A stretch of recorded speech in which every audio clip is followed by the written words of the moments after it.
Hello, New Japan Pro Wrestling fans. We are back with another edition of the official NJPW English Podcast. My name is Walker Stewart, and as always, my cohort for the evening and every other evening, it'll never end. It is Walker Stewart and Chris Charlton forever.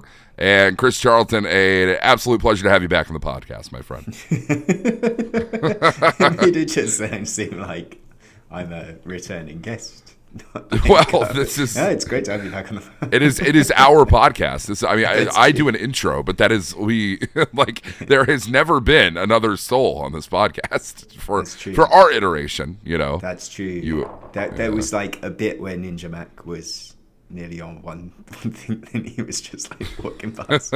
We were like, Ninja Mac, you want to be on the podcast? He was like, no, no. And then he threw a smoke bomb. And he disappeared. Well, then he's never been seen.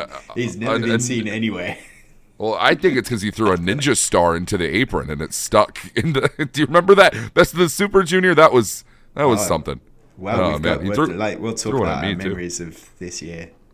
Oh, well, yeah. I mean, just getting right into it here today. We're wrapping up 2025. World Tag League is done. That's your signal, if you will, that Tokyo Dome season's upon us.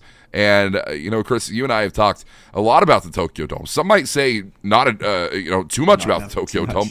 Sold out. We've sold out. I mean, last time we did the work. Last time we spoke, we were nearly selling out. And now the Tokyo Dome is sold out. So I think you could say that the last podcast we did convinced those extra few hundred people to sell out the Tokyo Dome.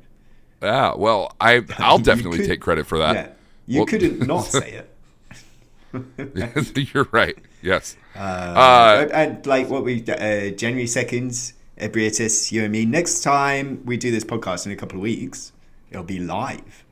Yeah, that's scary. With an audience and everything. We still don't know how that's going to work. I don't know. I asked you to figure it out, and you haven't. I'm still trying. We'll do it. We'll do it. And that sold out. January 3rd, the press conference is sold out. January 4th is sold out. January 5th, New Year Dash. There's still some tickets left. So, make sure you get on that because now we've got a main event for New Year Dash as well, right? Yeah. Oh my.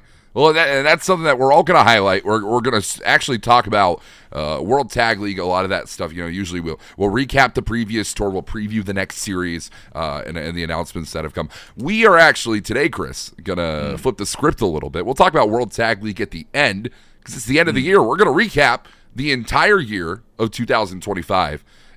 Within an hour or less, which can certainly be, we're gonna conduce it down to that. And you have been and the incredible New Japan staff, which is you and Boss, I guess, on the English side, have been producing some great content as of recent. New Japan. What's happened this week in the last 60 seconds? Well, in the last week in 60 seconds. Thank you very much. Right.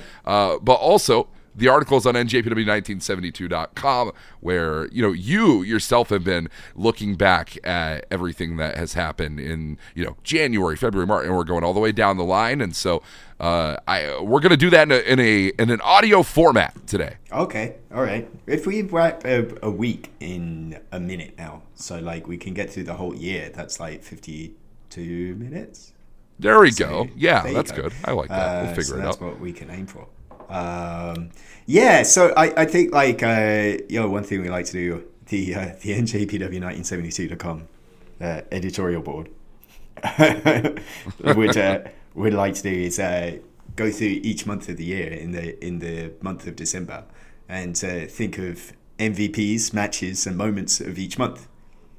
So I have effectively a list of 36. Maybe when we get to December, some of them might be presumptive because we've still got 3 more events to come before the end of the year. 2 more as you're listening to this, I suppose. We've still got Tochigi and Korakuen Hall. But I have a whole bunch of other moments and matches and things to suggest. So maybe if we rattle through these month by month and get your thoughts on each of these, and then if there was something that you think that was a grievous error not to mention, then I think we can do that as well. Right. Okay. So, yeah, let's do it. I'm excited. All right. So, like, we started in January. January, we always talk about Wrestle Kingdom. This year, we had 2 days in the Tokyo Dome. There was Wrestle Kingdom and Wrestle Dynasty. I mean, what's crazy is, like, I mean, it already felt Wrestle Kingdom had like a Wrestle Kingdom crowd. Wrestle Dynasty, it was a little bit down, but had the sort of energy of that massive crowd, especially with Gabe Kidd and Kenny Omega. Right. And here we have coming up on January 4th, a crowd that's going to beat both of those put together. It's like insane to think about. It is. But what that made for me, just those 2 nights alone, MVP of the month would have to have been Zack Sabre Jr. Because I mean, here we have nobody had ever done it before to defend for a non-Japanese to defend the title in the Tokyo Dome when the main event of Wrestle Kingdom had never happened, and then to back 2 successive nights to defend the title on both nights, unprecedented for anybody ever. So my MVP of the month was Zack Sabre Jr. Match of the month, Gabe Kidd versus Kenny Omega, for the reasons of what we said. I mean, a smaller crowd, but had the energy, the loudness, the excitement, the passion, and the heart of something that was a sold out Tokyo Dome. And the for me, the moment of the month was one thing that segued into the other, which was Kazuyo Shibata making the save for Tanahashi at the end of that lumberjack match we had with Evil, where Tanahashi's career was on the line. Tanahashi upsets Evil, does a quick roll up, House of Torture putting the boots to Kazuyo Shibata makes the save, and then oh my god, we're getting Shibata versus Tanahashi, albeit a 5-minute exhibition match, but for one last time on January 5th in the Tokyo Dome. So those for me were my match MVP moment of the month. But I mean, I wonder whether you had a different take or anything to add on to mine.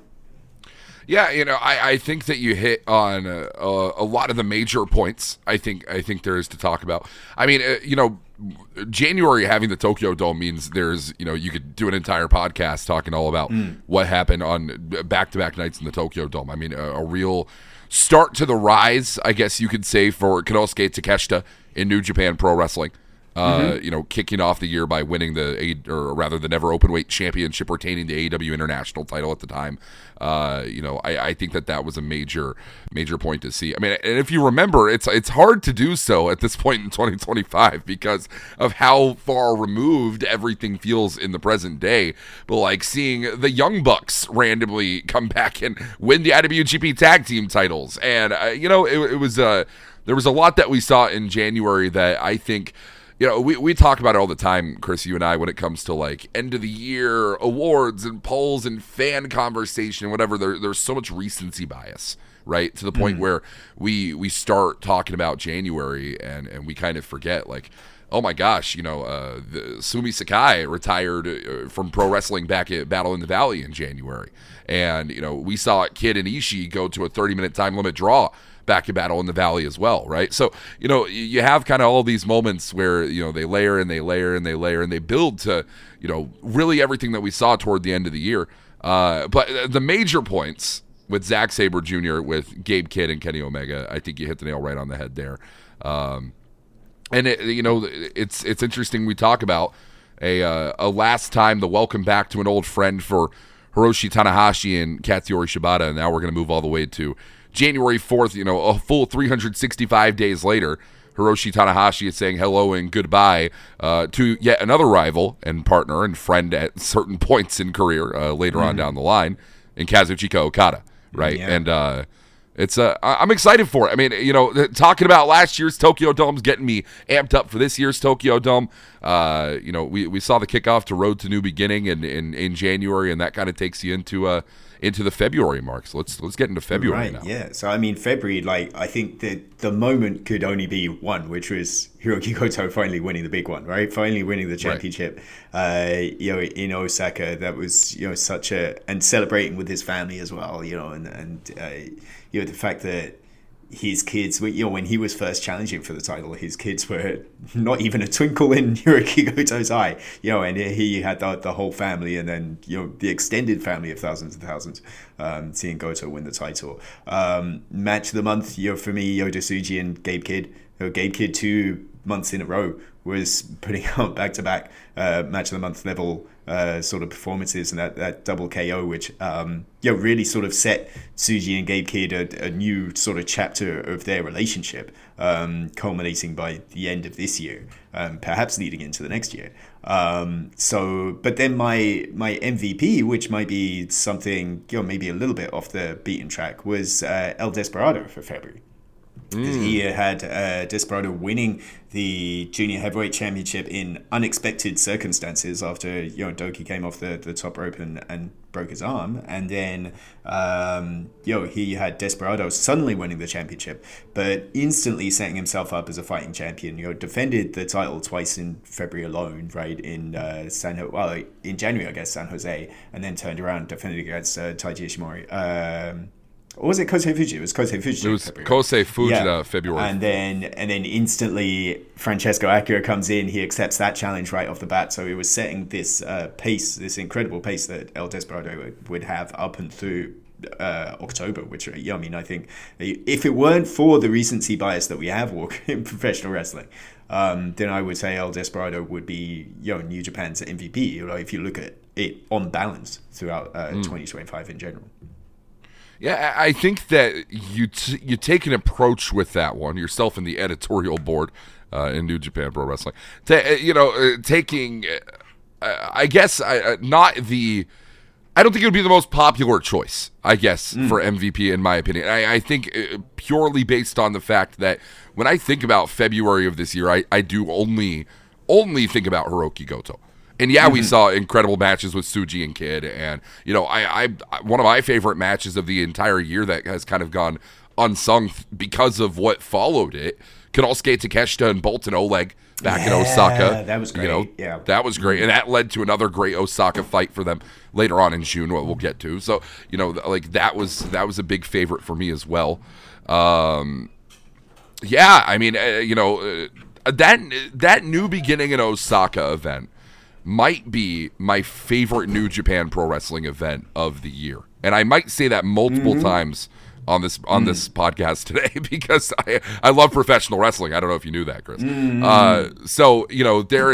There was just so much. There was not a wasted second on that card. I really feel everything from the kickoff on the final road in a way with Tanahashi and Makabe, Maloney transitioning to heavyweight status against Shingo Takagi, a very transformational match for or transformative rather match for Shota Umino against Great O'Khan, and then you just go all the way title. That New Beginning in Osaka card was a wonderful experience, and that really is what has embodied the month of February for me in 2020. Yeah, I think probably you could say the year before, 2024's New Beginning in Osaka as well, divisive, like the steel cage match, but still like deeply memorable. And then like you had Zack and Bryan on that card, you had Okada and Tanahashi on that card, so I think like we've really, I think in the last couple of years, like doubled down on New Beginning being just such a, it's kind of an iconic tentpole in New Japan Pro Wrestling. When you look ahead to where I think February the 11th or somewhere around there in 2026, that's something you don't want to take your eyes off. Yeah, for sure. I think this is something that falls under the radar a lot, and it was the final day of February, the 28th, I believe, where we saw the last night of Fantascomania, and those Fantascomania Korakuen Hall cards are crazy. I was a massive fan of the Mystico Averno matchup that we saw for I believe it was the MLW Middleweight Championship. I believe, yes, and no, I mean that Mystico Averno match, and the one that preceded, I think it was Soberano Jr. and Mascara Dorada. It's the only taste of lucha that we really get outside of a couple of luchadors that we'll see come through the ranks on other tours, Templario coming with United Empire, etc. So just an absolute treat though, and Otherwise, though, I think that when it comes to MVP position, mine would have to be Hiroki Goto. I think match of the month, moment of the month, etc. It's a very Goto centric month in February of 2025. Yeah. I think the editorial board said that they couldn't have the same guy 3 times. Same thing. Yeah, that's hard. That's hard. A little bit too much. But I do have Hiroki Goto as my MVP of March. Because I think as you turned into March, you had anniversary event leading into New Japan Cup. Goto was the guy to chase, and typically the World Heavyweight Champion doesn't wrestle during the New Japan Cup. Hiroki Goto made sure that he defended his title during the New Japan Cup, which pretty much I don't think has ever been done before, right? And so here you had that unprecedented step there again. Like Goto is setting himself as a fighting champion, wrestles Tanahashi as his first defense anniversary, and then gets the Duke of like, okay, Hontai is in your hands now. Chaos is part of Hontai. GBH officially sort of disbanded part of Hontai, with Goto at the front of it. And then he turned around just a couple of weeks later in Niigata and defended against Yuji Nagata. I think like that instantly puts to me Hiroki Goto as the MVP of the month. And then I think sort of match and moment, it is somebody I put in twice. I mean, Shota Umino and David Finlay, that New Japan Cup final was really special, and I think like probably started to set the set things in motion. I think like Shota Umino, my sort of moment was Shota Umino revealing the shaven head, and starting again this beginning of the second chapter. It wasn't an instantaneous switch, I think like maybe some might have expected him to come out, shave his head, and then instantly go on a tear and win everything, and such was not the case. He had a couple more sort of setbacks before he started putting the pieces together. I think now you're in this point where Shota Umino had done his best work in 2025 in the last 2-3 months of the year. But like it started, I think that the genesis of that was back in March. What would you have? I do actually have an alternative moment for March, but I'm going to let you talk first. Okay. Well, I think when I look at my match of March, I've now opened up the lovely Cage Match database to take a look at the March results, so I know I'm getting dates and such correct. And when you talk about status and importance and I guess momentum shifting in New Japan Pro Wrestling, I think that you do have to look to that New Japan Cup 2025 final as a top contender for match of the year. But we saw a lot of matches in March through New Japan Cup, and my favorite personally that I got to be in attendance for was actually back in Shizuoka about 2 days prior, or 2 events prior to that final. That was the semifinal with David Finlay and Zack Sabre Jr. And that was a moment where I looked at those two and I said, put them in the ring all the time. I mean, these two are going to make some magic. And Finlay and Sabre absolutely showed out. And you've been to your fair share of messe arenas in Japan. The sound echoing upward and out into the damn near the locker rooms at a certain point with how cavernous these buildings are. And that crowd was just so full of life for that David Finlay Zack Sabre Jr. match. And it was just so well competed, I guess. I really enjoyed Finlay and Sabre for my March match of the year just off the rip. I think that the moment of the month for me would be what happened after the final for David Finlay and Shota Umino. And I think that's something that really kind of was the first major moral test for Shota Umino as we were surrounding a lot of questions. What does Shota Umino look like in this new state in Hontai? This is not at all what we thought Shota Umino would be presenting as upon this return. Yeah, we thought that he'd come back, the head would still be shaven and but it was the muting of the color and the muting of the interaction with the fans, and it's almost like something that he's had to earn back for himself and earn back from the fan base as well over the rest of 2025. And I know that myself at certain points, a lot of fans online have been very critical of Shota Umino from 2024 into the new year, and I think that as we get down to the latter parts of December for 2025, I mean, you said it yourself, that rebuilding process. I think it started in this New Japan Cup, and I think it was heavily motivated by those last words exchanged with Finlay of my way is the right way, and Shota having to really look in the mirror and go, well, what way is the right way, and doubling down on Hontai. And I think that says a lot about the direction that Umino is going to be taken in 2026. Counterpoint, best moment of March 2025 rather, was when we were getting set to call a show in Korakuen Hall, and they told us that the ring had broken, but that we were going to do a show anyway, and we just had to talk for like 2.5 hours. Yeah. During which, we've never had a moment where the show was so bad they threw us back on the air. We tried to leave, and then they go. So we thought it was done, and we tried to leave, and they were like, "You've got 30 more minutes. Get back on there." That was episode 0 of the New Japan English Podcast, I think. Probably the best episode. It was. It was so. It was amazing. I think LIJ hushed you at some point in the middle of that show. They did. They were like, we were talking too loud. I was trying to translate them. And then and then El Desperado came on the English table. That was, what a treat. We said for so long we were going to do it. I feel sorry for you guys having to do this in English. I was like, we were just making shit up. It's amazing. That was pretty good.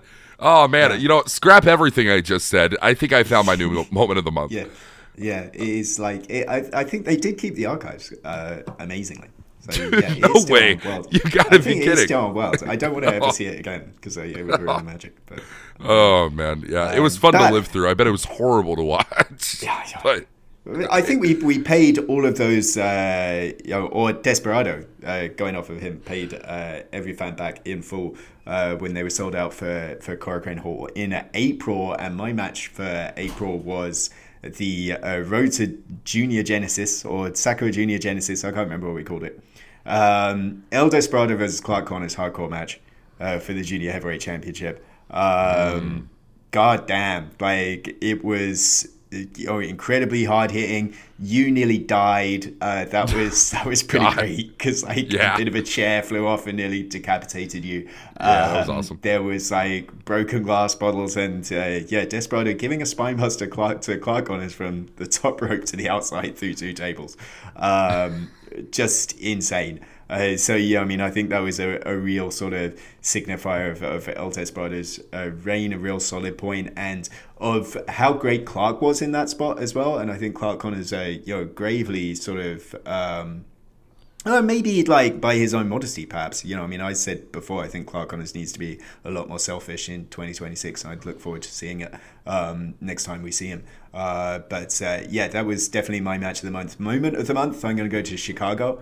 Tanahashi's final match in the USA against Konosuke Takeshita. A lot of coming around full circle with Tanahashi's previous with DDT, and an infamous controversial match with Hirashima of DDT as well. So Takeshita busting out the Hirashima style Somato knees, and then afterwards the sort of nod of respect.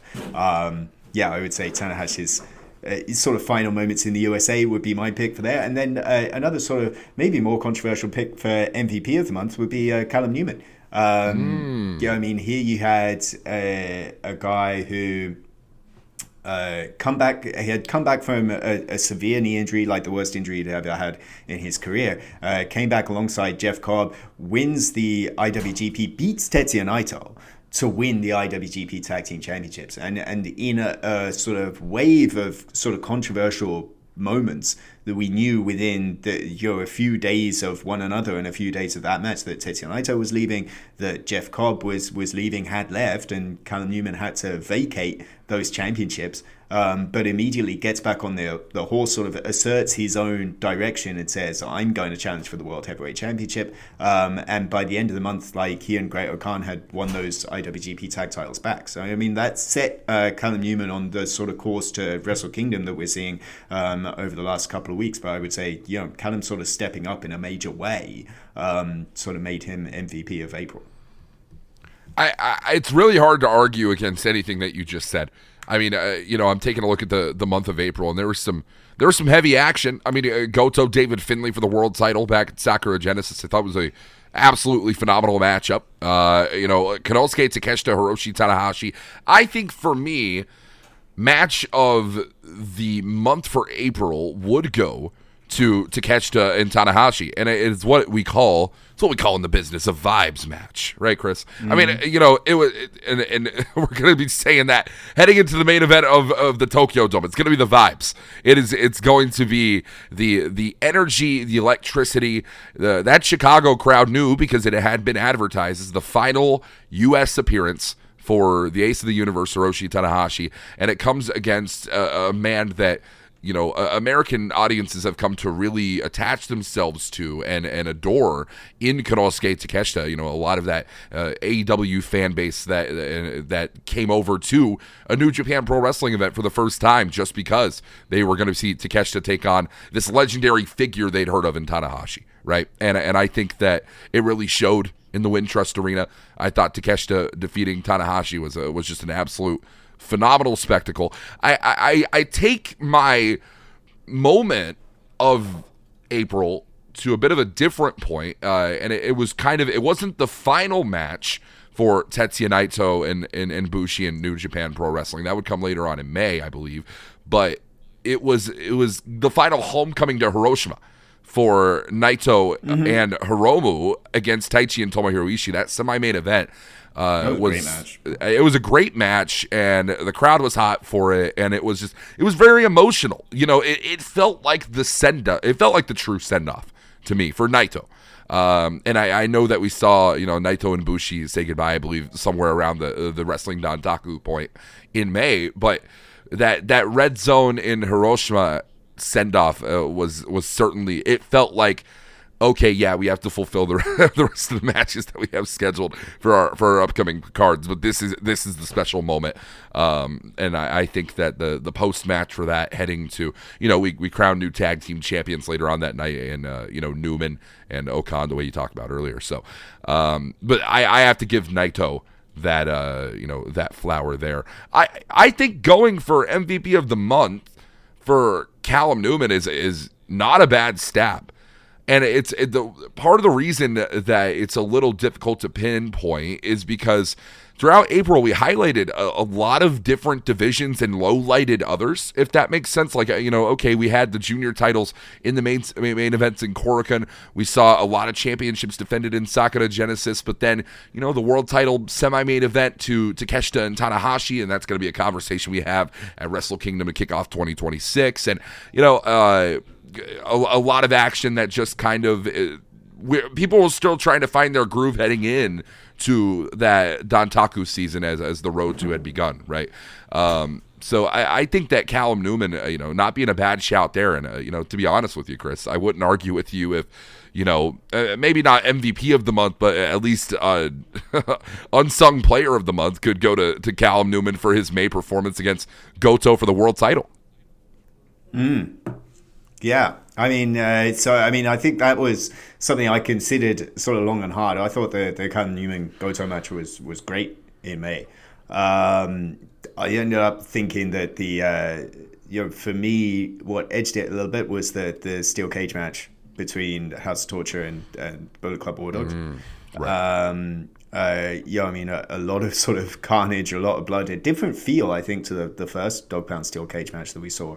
And then I think ultimately, it was a big sort of defining moment for Gabe Kidd, sort of mired in controversy as he would be in the months that followed. But to have that sort of definitive statement and be the one that beat Ren Narita. I mean, I would pick that as my match of the moment, match of the month. The moment of the month, I think it has to be Tetsuya Naito's and Bushi's last go round in New Japan Pro Wrestling.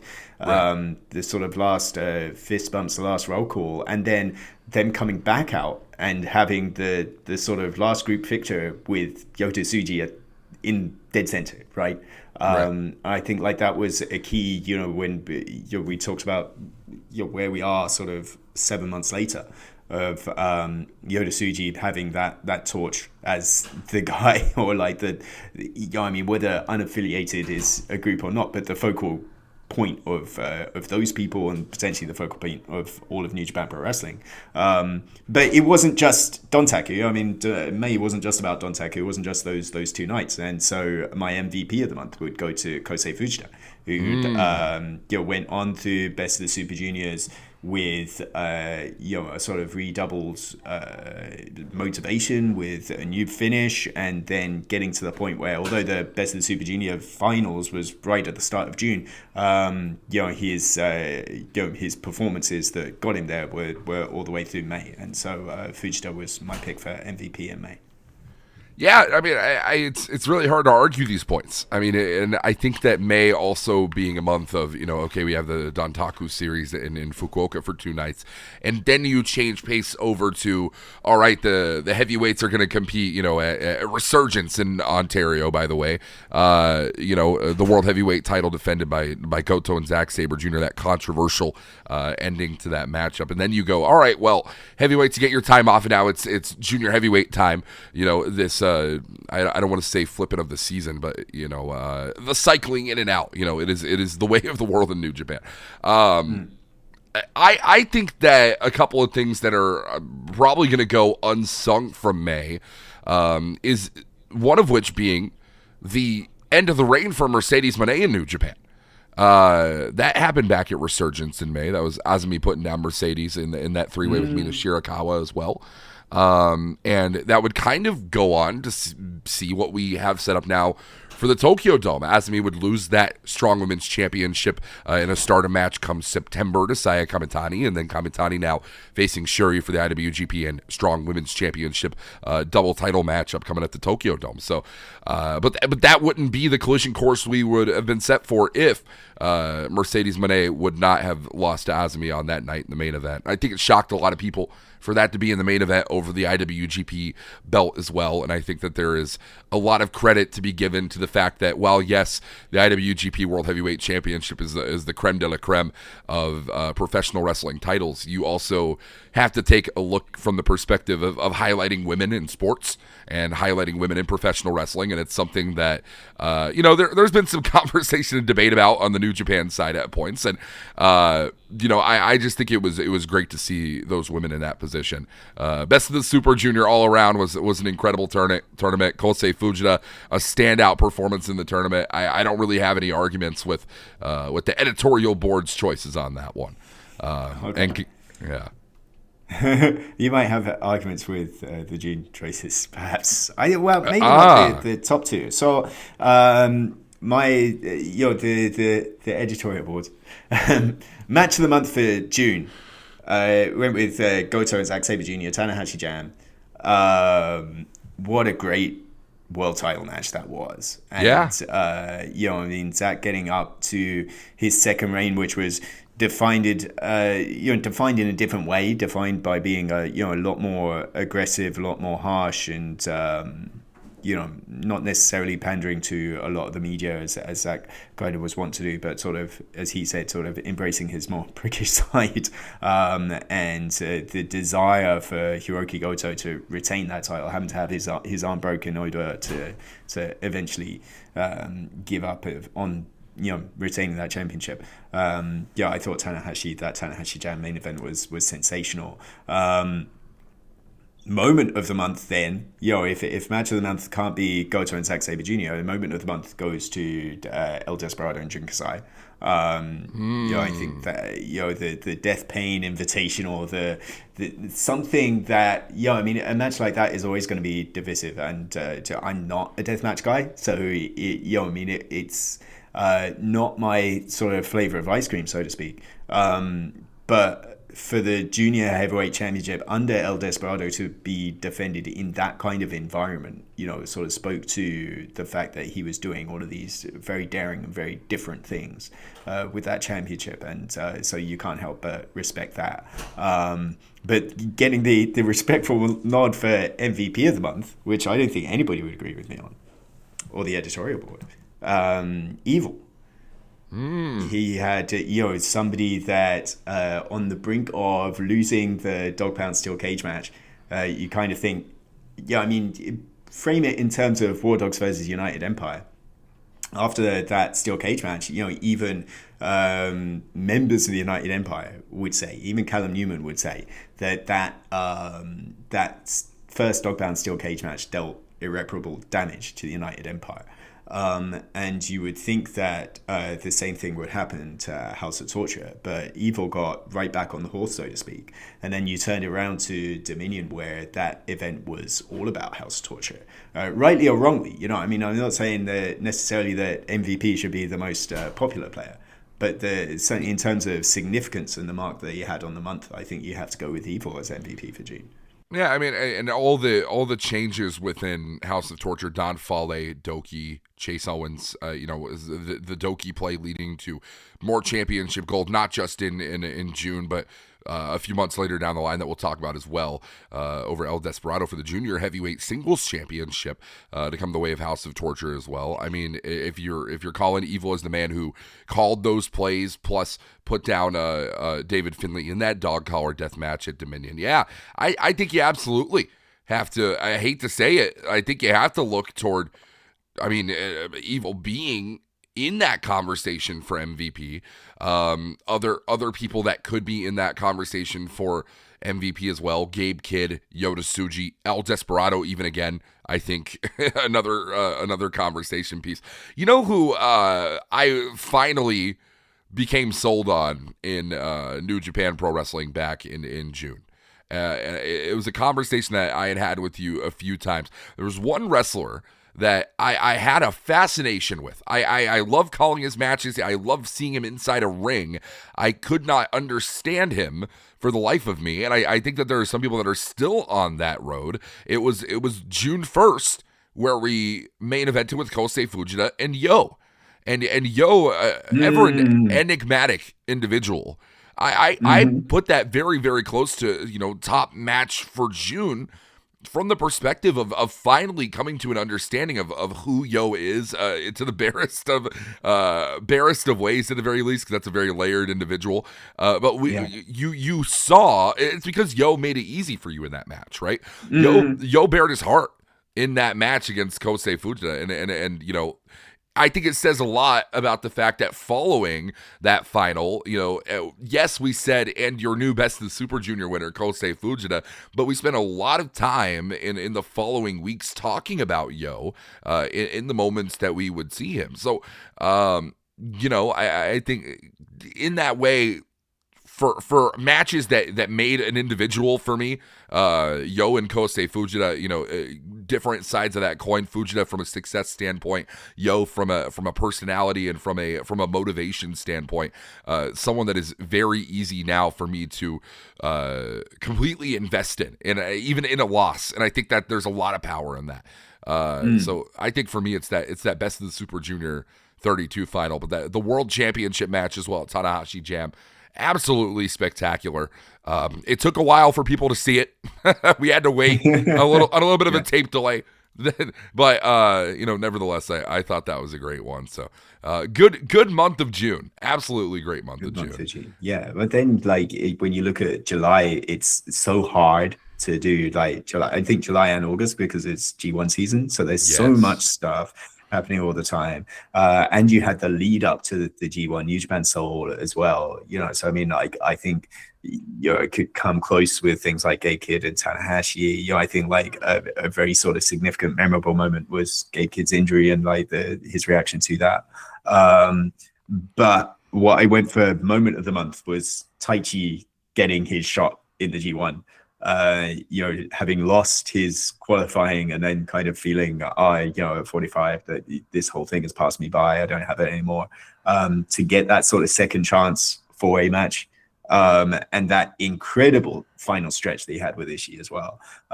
Really electric in Korakuen Hall. Taichi finally getting the shot, the entry into the G1 was sort of real moment of the month for me. Match of the month in that sort of first half of the G1 climax, I think I would have to go with Konosuke Takeshita and Shingo Takagi in Ota.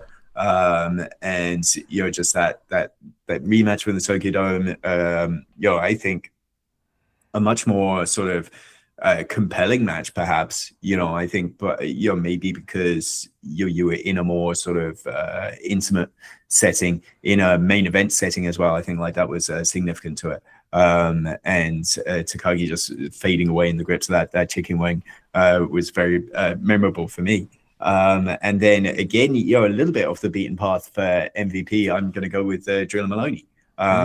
Somebody who was put in the spot of being in his first G1 and in that early stretch having an undefeated streak, really sort of said how great he's been at defying expectations. I kind of think like if you put things overall, like you wouldn't say he's an absolute MVP player in that regard, but I think like you have to sort of stop and pay attention and give notice and sort of acknowledge Drilla Maloney over the course of this year alone. Like it's scary how good, how like I wouldn't say effortlessly, but like how good he is at everything that he's put in or everything that he's asked to do is really like, I mean, as a junior, even in this year alone, right? Junior heavyweight, he started the year as a junior heavyweight, goes into that tag team ladder match at the start of Wrestle Kingdom. You mentioned earlier on transitions to heavyweight has like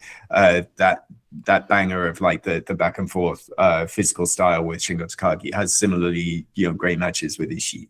And then, he's able to sort of shed blood and be hardcore in the steel cage match in May, and then later on with Sonata.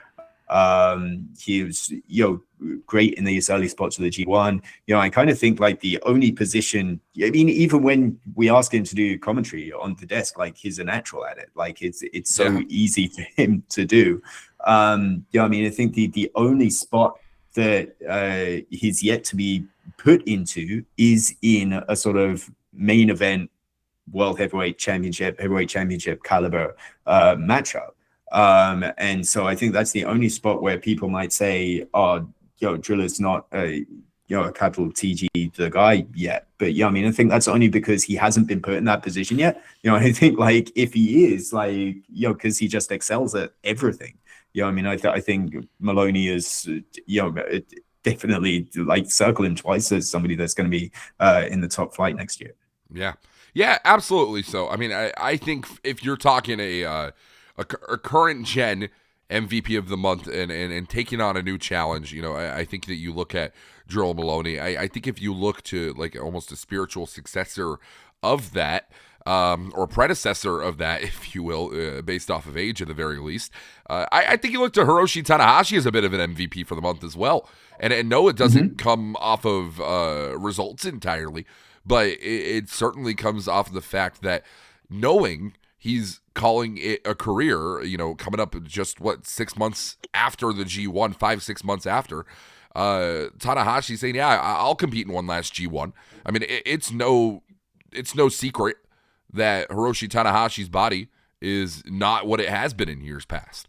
There's a reason Hiroshi Tanahashi has made a call to end his career and focus fully on the presidential role here in New Japan. And so for Tanahashi to know that and to wrestle, not only in a G1, but a G1, a small subset of matches that are like a career high for Tanahashi, at least in the past 10 years or so. I don't have the exact number on me, but like a stellar amount. 40. I mean, singles wise, I think it's something like 42 or 43 by the time this year is out. Which is more than he's done for any year other than 2000. Right. When he was still a young lion, he did 66 matches that year, singles matches. But I think when you think about all the matches that made tape, and Tanahashi's all his singles matches that made tape this year. So in Right. terms of like the high level of performance, then you would say like this year easily outstrips everything that he's done before. So just a side path that we're now down.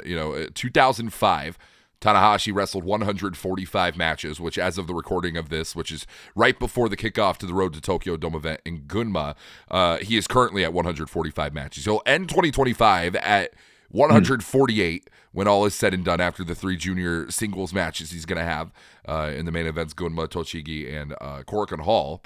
And that's his career high of overall matches from his start in 1999. So this has been the biggest workhorse year for Tanahashi. The G1 being a part of that, July being a part of that. I think Tanahashi is in conversation there. When you look to, I mean, good Lord, you could do a whole podcast about match of the day, match of the month for G1. I'll rapid fire a couple and see if any of them stick in your mind there. Shota Umino, Zack Sabre Jr. from Nagaoka in the main event. I think there were some people that were left a little bit sore, I guess you could say, from their match in the Tokyo Dome based off of whatever it may be. And I think that this, again, another step in what I believe I was calling throughout the G1, the revitalization, the rebuilding of Shota Umino in a tournament. Something that, in G134 he was absolutely struggling with the lower spine injury, and there was a lot going through Umino in 2024 heading into 2025. So Umino, a bit of a redemption there against Zack Sabre Jr. I think you looked at Takeshita and Takagi as well. I really found myself fond of Ryohei Oiwa and Hiroshi Tanahashi. It might very well just be based off the fact that I don't know if I had Oiwa pegged to defeat Tanahashi on the night, especially knowing that a couple of counterparts of this recent generation, men like Yota Tsuji and such, failing in that challenge back in the G1. So. I thought that match was great, and then also just sneaking in on July 30th, the very tail end of the month, Zack Sabre Jr. and Konosuke Takeshita, which would of course set the stage for what would be coming up in Ryogoku. I mean you and I raved and ranted a lot more than a lot of fans did online, even about the finish to that match. Yeah, I was really on the high end of that match. I loved the finish, the tenacity that Takeshita showed. In that matchup was sort of off the charts for that. I love that. But I mean, obviously that sort of turned the tables. I think even more, it was a really, really hard set of picks for match of the month for August. And I think I anticipate you saying, it should have been Takeshita and Zack Sabre Jr. for the pick for August. But yeah, my pick for August, I think just squeezed in there was Yuya Uemura and Ryohei Oiwa from Korakuen Hall. Just the real both of these guys going in saying we're very sort of concrete on the style of wrestling and the kind of wrestling we want to present, and that this is a match for the new era. This is the very kind of the statement of intent that they're putting out into the ring, and just a fantastic classical display between these two young athletes. So Uemura and Oiwa for me just about pips it in terms of match of the month. MVP Takeshita, you've got to go with him. I mean, G1 Climax winner. I mean, I think that's a fairly easy play, and sort of overcoming a lot to get there, and that sort of back-to-back Zack Sabre Jr. and then Evil in 2 nights in a row. And to that, my moment of the month was sort of really a collection of moments, but just the crowd reaction in Ariake to Evil and to that match with Takeshita. And that sort of sign of the little turn, that little sort of glimmer of light in the dark heart of Evil, as you see, it was all about ultimately the crowd in Ariake had a choice between Konosuke Takeshita, I think the best professional wrestler in the world right now, but is he all in on New Japan Pro Wrestling? Whereas Evil, in his own terrible, a despicable person, a despicable human being, and part of this loathsome house of torture, but he's our despicable human being, the prodigal son, kind of in this in this giant spot, and the crowd sort of starting to side with Evil, and Evil in a way reacting to that. I mean, I think was a huge moment for me. I mean, I think that and the final ultimately, Evil and Takeshita took a lot of people by surprise. Yeah, I'm starting to think, Chris, that I am also secretly a part of this editorial board, because I'm almost beat for beat on match with everything that's being said here. I mean, you can't say anything about naming Konosuke Takeshita as MVP of the month. It's hard to argue that in any way. I mean, August was, outside of Forbidden Door, August was simply the G1. And so for that to be what it is, I think that Konosuke Takeshita absolutely showed out in that final with Evil. I think that, I'll never forget the pure shock and the awe of it all, sitting there in Ariake with those Evil chants. To the point where I'm sitting here going, God, I'm losing something in translation here. They can't be saying what I think they are, right? I'm looking at you going, I need some confirmation here. Well, yeah, I mean, I couldn't picture it. I said to you in the morning, there's going to be people behind Evil. It's going to be at least 50-50. I had that sense, because I think there is still such a sort of loyalty. And I think that's really the thing. Right? It was so interesting to see, that it seemed to get to Evil in an interesting way. You know what I mean? Yeah, I think that was a nice peek into like an alternate universe almost of just like, God, what we could have, right? If Evil was named good, we yes. the world could heal, but sadly that is not what we have in front of us. There's one match from August that I want to highlight that was my favorite match of the entire month, I think, potentially outside of Oiwa and Uemura, because as I said, that is my personal match of the month of August, or Uemura and Oiwa, yes, but. It was back on night 16, the middle of the card, in Hamamatsu, Zack Sabre Jr. and Yoshihashi.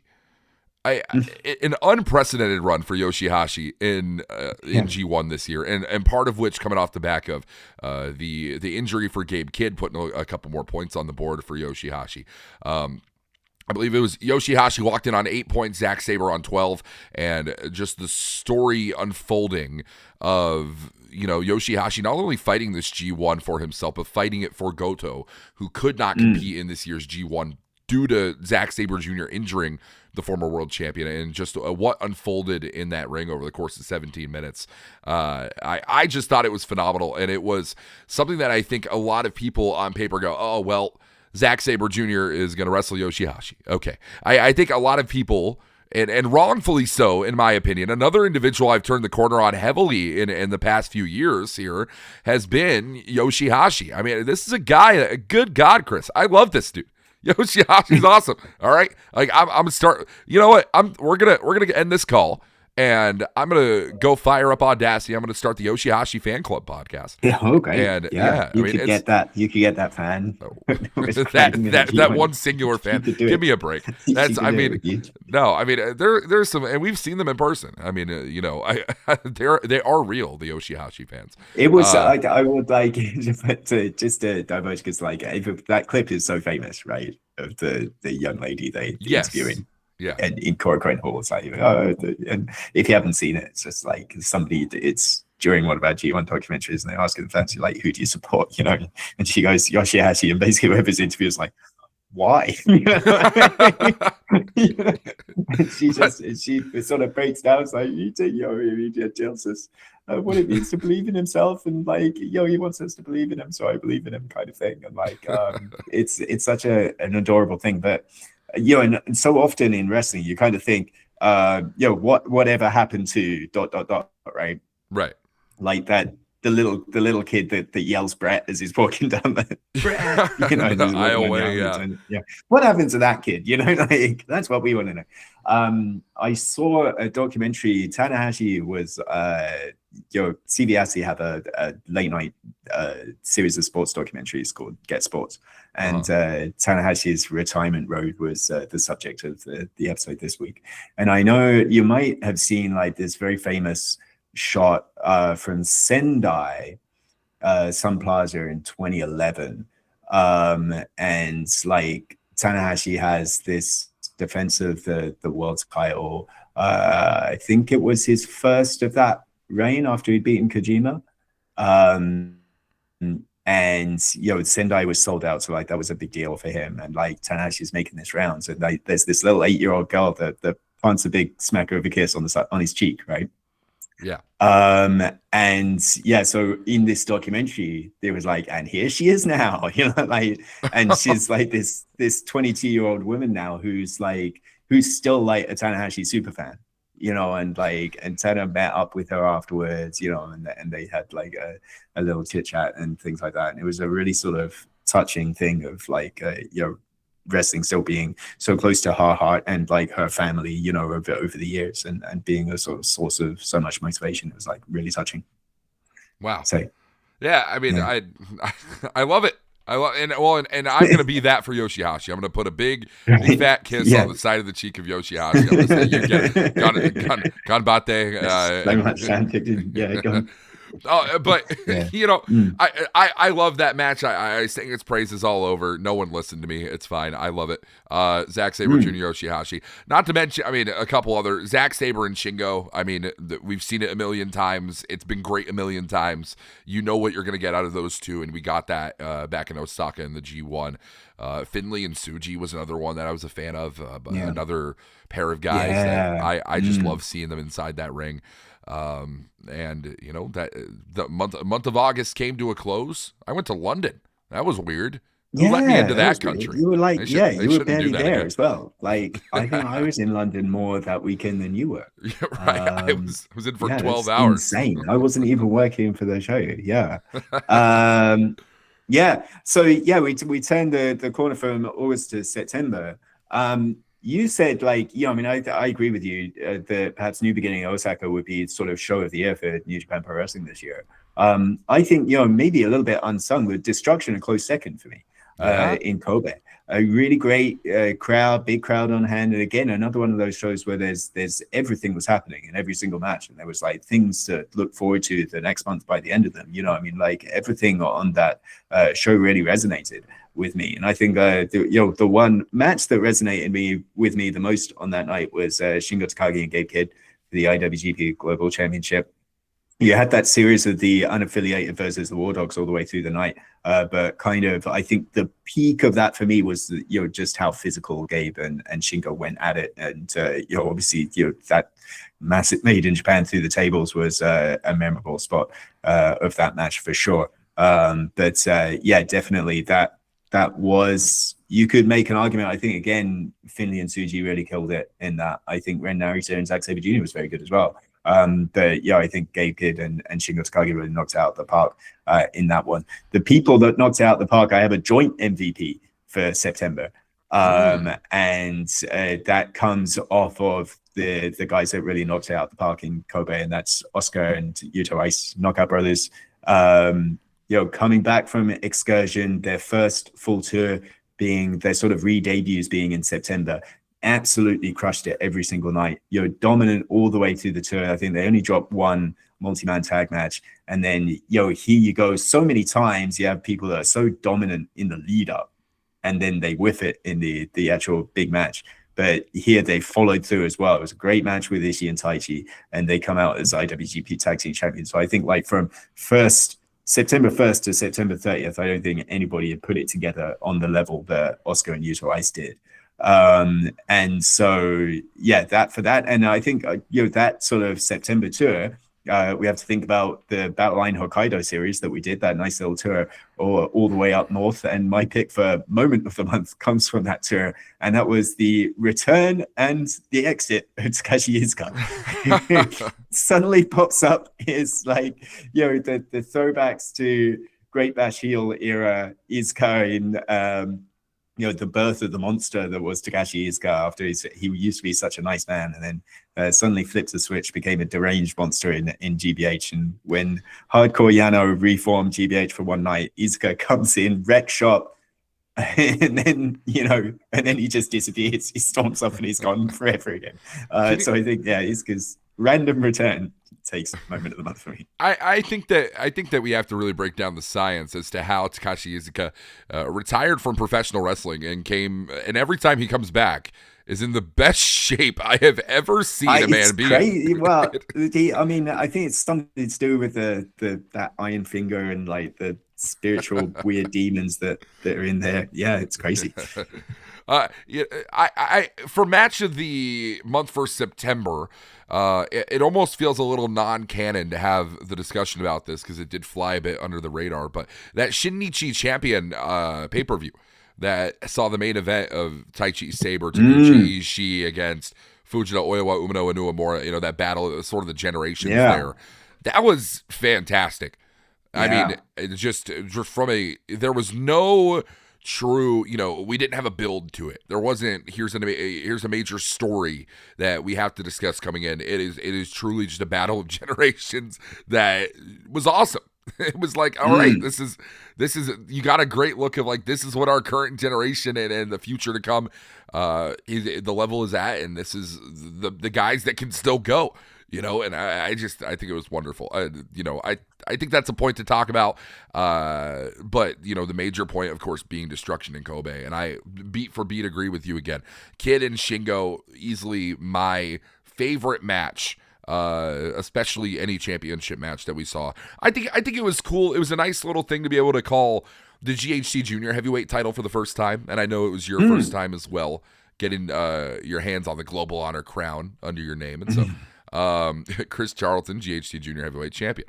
I thought that was a fun one as well with Hiromu and Ishimori, but when it comes to dominance and MVPs, a couple of co-MVPs isn't a bad thing in Oscar and Yuta Wise. So I thought that was great. So I mean, for me, that segues into my moment of the month for October. I think you could have a few different choices for this one, but my pick would be off the back of what we saw in Destruction, the War Dogs and the unaffiliated, the shake of the hands, and all of a sudden this collaboration that turned into the back sort of quarter of the year between the unaffiliated and the War Dogs.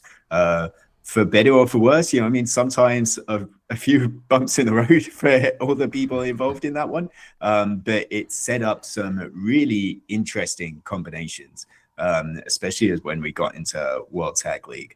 I think like that was a really just a massive shock for everybody concerned. We're still sort of seeing just how might that sort of play out going into 2026. So I think like the fact that the influence or the aftershocks of that moment are still being felt now is what makes that the moment of the month for me.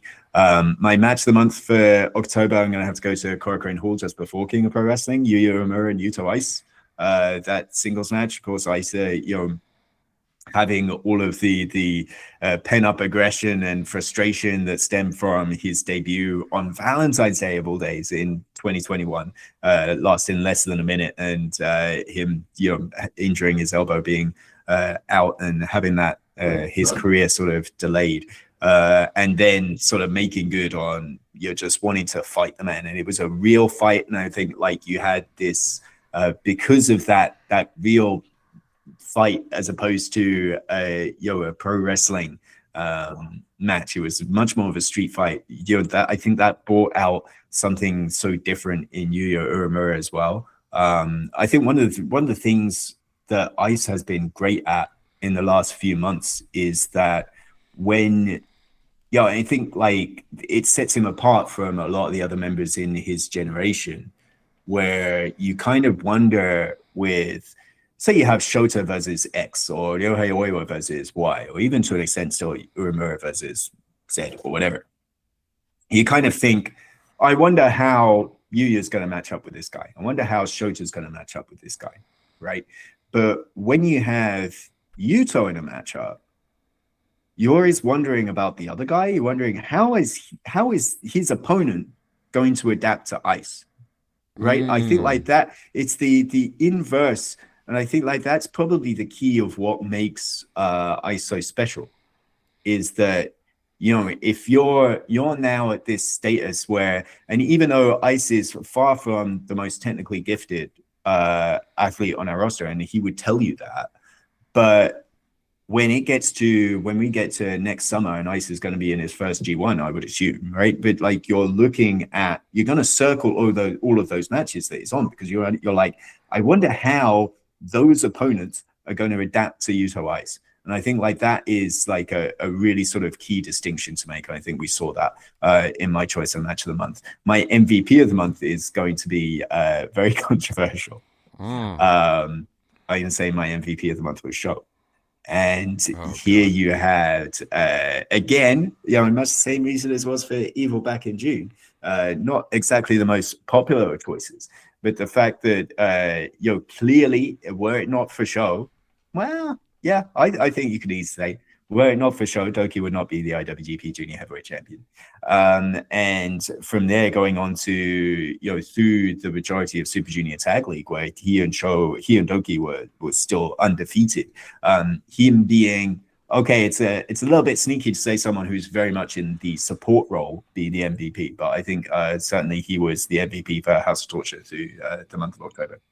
I mean, there's no denying the influence that Show had in the match between himself and, or rather, Doki and El Desperado. Show should have been nowhere near ringside.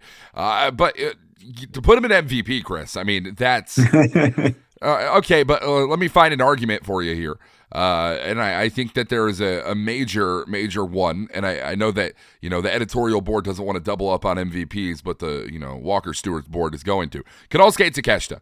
I mean, and I think that's easy. I think it's the cut and dry, easy choice to make. I think it's the baseline for what a lot of people would say for the month of October as well. Even as a triple contracted athlete capturing the IWGP World Heavyweight Championship against, and over Zack Sabre Jr. as well, back at King of Pro Wrestling. I thought it was absolutely phenomenal. For match of the month for me, I think it would have to be Taiji Ishimori and Gato. The main event of Superhuman Ishimori Gets Ridiculous. Oh, God. Yeah. When did that happen? I don't really think about it. Dude, yeah. Do you remember? I want to retcon something from Best of the Super Junior. I think moment of the month, I don't know what month it actually was. Well, it had to be May because all the action was in May. It was Mao hitting, was it Show with a car?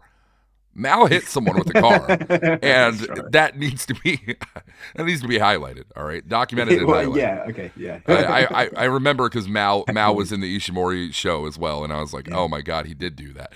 I think he hit him with a high ace, one of those fans, So I think it was typical that the squarest wrestler hits him with the squarest car that he could find. That's box true. On wheels. What I thought was maybe not the greatest match of the month of October, but the one that stood out the most to me in terms of putting pieces in place in Hontai, and that is Shota Umino and Yuya Uemura challenging the Knockout Brothers, even in loss. Great match. Yeah. I thought it was phenomenal. And the Knockout Brothers coming back and saying, hey, we want to shoot a bit of adrenaline into the life of this tag team division. Keep it alive, keep the heart racing, something that, let's be quite honest, Chris, hasn't exactly been the case throughout 2025 consistently. We hadn't seen a single defense of the title up to the point in the last calendar year before the Knockout Brothers defeat Umino and Uemura. I just thought it was wonderful, and truly so. I think Yuya Uemura, on a particular level, almost needed the foil of Yuto Ice specifically upon Yuto Ice's return. We've seen a lot of Uemura and Tsuji, and it feels like Tsuji's at the point where he's walking a very similar line to Uemura, where they may not be aligned entirely on what they want to do and what they're about, but you've seen Tsuji kind of step a little bit closer into this classical idea of professional wrestling in New Japan, and you saw that when you saw the disagreement between Tsuji and Kid about going hardcore back in Yamanashi and World Tag League. Right. And so, maybe there's an ideal shift there for Tsuji in the last few months, but I think that Yugi Uemura now having someone who's quite the antithesis of himself in Yuto Ice. Meanwhile, we were able to draw a lot of comparisons between Uemura and Tsuji, but I'm not finding any similarity between Uemura and Ice.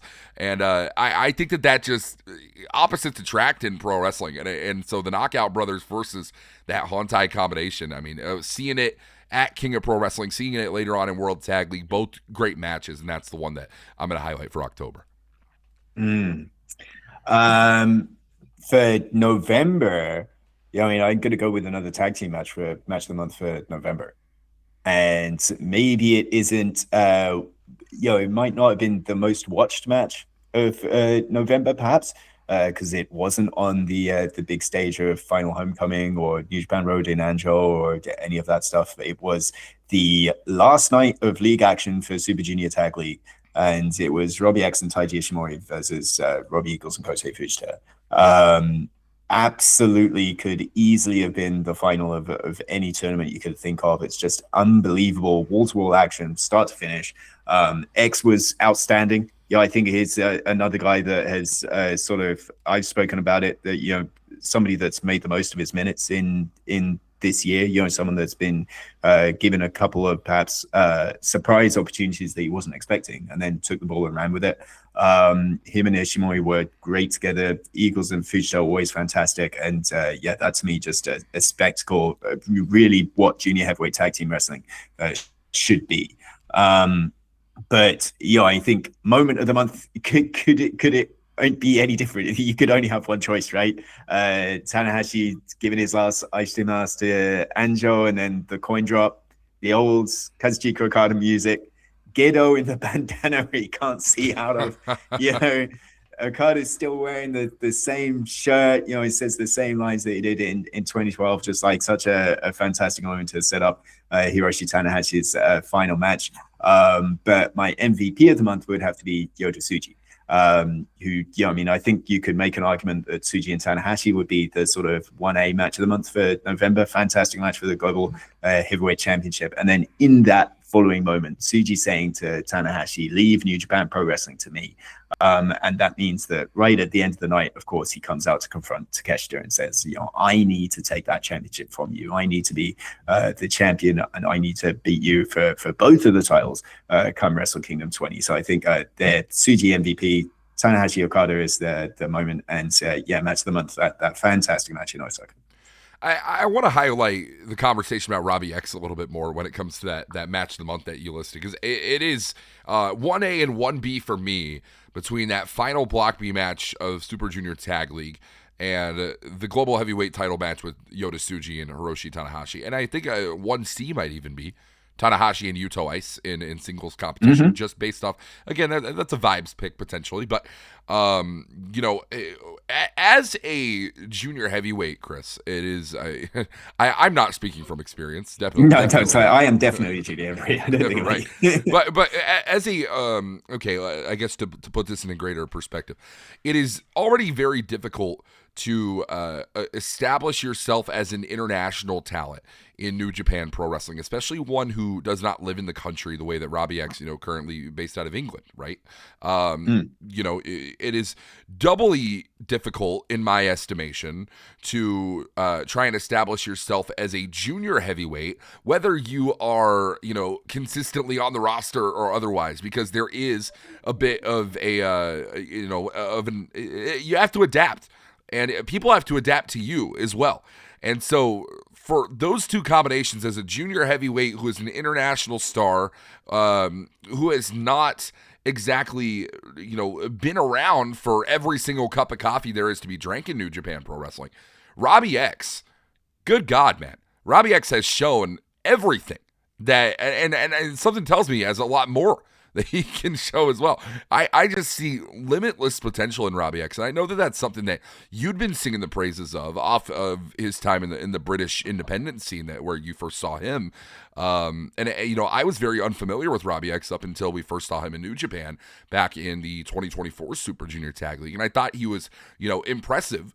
but the reactions weren't at where Robbie X wanted them to be because, well, people have to take time to get used to you. And I think just it really showed in the final, just a year down the line, how much Robbie X has managed to make an impact on these fans based off his in-ring and based off that allegiance with the War Dogs. I got to give Robbie X a lot of props for the performance all throughout October and November, because he was, for Super Junior Tag League specifically, my standout wrestler of that entire tournament. So, yeah. So as it is saying that, though, November, a great month. I thought that November was awesome. Tsuji and Tanahashi, that coin drop, dude. I mean, there were rumors, there were words, there were things going around, and to be quite honest with you, it wasn't what I expected at all. It wasn't what I thought we were going to see in the main event of the Tokyo Dome whatsoever. And I think the wrestling gods have blessed us one last time off the back of that coin drop, Chris. Yeah. So, we're really on the road to the end of the year, the road to Wrestle Kingdom. And then so we're turning and here we are. We're still in December. It's December the 18th. So take these as preliminary for me. Like, I'm speculating forward here of what we have in December, but I find it very, very hard to imagine a month of December where you don't have Hiroshi Tanahashi as your MVP. In terms of his final sort of showing on the road to the Tokyo Dome, the fact that Wrestle Kingdom sold out, and I think that has driven more demand. We saw these great houses at the end of World Tag League. I think partly because the action in World Tag League was fantastic this year. I think it's probably the best World Tag League, certainly that I've ever seen. But a lot of that due to, maybe this is the last chance I'll ever get to Tanahashi because Tokyo Dome sold out. So you had those great crowds. And for a guy that has, like we've talked about, such a limited amount of time left, Tanahashi versus Okada main event is going to be a sold out Tokyo Dome. What does Tanahashi do? I'm going to wrestle Hiromu, then Desperado, then Fujita back on the last 3 nights of the tour. You're insane. You're a madman. I think we have to give because I have no other MVP props for Tanahashi, but it has to be December to sneak in right at the end there for me. I think moment of the month, I'm going to go with, what's happened over the last couple of weeks between Callum Newman and David Finlay in United Empire and the War Dogs, and those huge brawls that they've had over the buildings, more specifically in Kumamoto, and then issuing that last challenge to squeeze in there a 10-man tag team match with 2 mystery partners for United Empire, Hinari coming back, but we've also got X and XX. I spoke to Callum Newman the other day. By the way, we had a sit down, we had a nice little interview, and he was obviously not saying who those X and double X are. But I think there was an interesting sort of exchange at the back there where, Newman said to me, right at the end of that interview, he said, I'm not the one who's pulling the strings here. And, I thought that was an interesting thing to hang up on because, I think it's something where, by and large, United Empire members saying that there's nobody pulling the strings. So I was like, so there's somebody pulling the strings? Oh, yeah. There's always someone pulling the strings. So, be that as it may, will that string puller reveal themselves at Wrestle Kingdom, or will that be something beyond? But I think that huge new direction for the United Empire, very, very intriguing. And I think as of right now, provisional match of the month, I'm going to go with World Tag League Finals. Ryohei Oiwa are really sort of arriving a lot of questions over whether you have the fire, the passion, the anger. Where you had fire, passion, and anger enough to knock out a tooth of Kid for sure. Yeah. And the last stretch of that matchup really being all about Oiwa, was certainly something very definitive. Zack Sabre Jr. said in the press conference afterwards that his career goal right now is to make Oiwa a world champion by the time he's 30. And I think you saw some of that with that World Tag League final. So that, to me, the Tag League final with Tsuji and Gabe Kidd is my match of the month so far. Well, Chris, I want to say I thank you for joining us here today on the official NJPW English podcast. And that's going to wrap up our year in review of 2025. We packed a lot into a little here tonight. I hope that everyone who is listening right now on your podcast listening platform of choice has enjoyed this episode. Something a little bit different than we tend to do with our preview review system around here, talking all that is to be for NJPW. But let's look ahead at what's to come on the calendar, on the schedule. Road to Tokyo Dome may have already concluded by the time this is released. We have no idea. But ahead of that, of course, you're going to be having the January 3rd Fan Fest, if you will. The day before the Tokyo Dome is going to be an incredible time. Plus, myself and Chris Charlton are going to be live in Ebrietas for a podcast recording up close and personal with the fans there in Toriyano Sports Bar in Tokyo. So tickets are already sold out for that one, but stay on the lookout and the listen for that episode. We're going to be killing two birds with one stone with a little fan meet and greet, some chanko, and, of course, a podcast recording. And then, of course, it is the big event of the year to kick off the entire year. I mean, we're peaking at the beginning. I don't know how we do that every year. 2026, January 4th, the Tokyo Dome. The card is fully set. Wrestle Kingdom 20. It is going to be live for New Japan Pro Wrestling, so you're going to want to stay tuned. Live in English coverage. It's only on NJPW World. I've seen a lot of people asking, is it on Fight TV? Is it on Triller? Is it on USA Network? No, it's on NJPW World. You tune in there, live with English coverage. We're going to be set for an incredible seven match main card. And we will be live as well nationally on terrestrial broadcast television for the first time in many, many years in Japan to say goodbye to the ace of the universe, Hiroshi Tanahashi, battles Kazuchika Okada, and that is going to be all for us right here in the Official English Podcast. My name is Walker Stewart for Chris Charlton. We'll see you next time. Goki Genyo, sayonara, and bye-bye.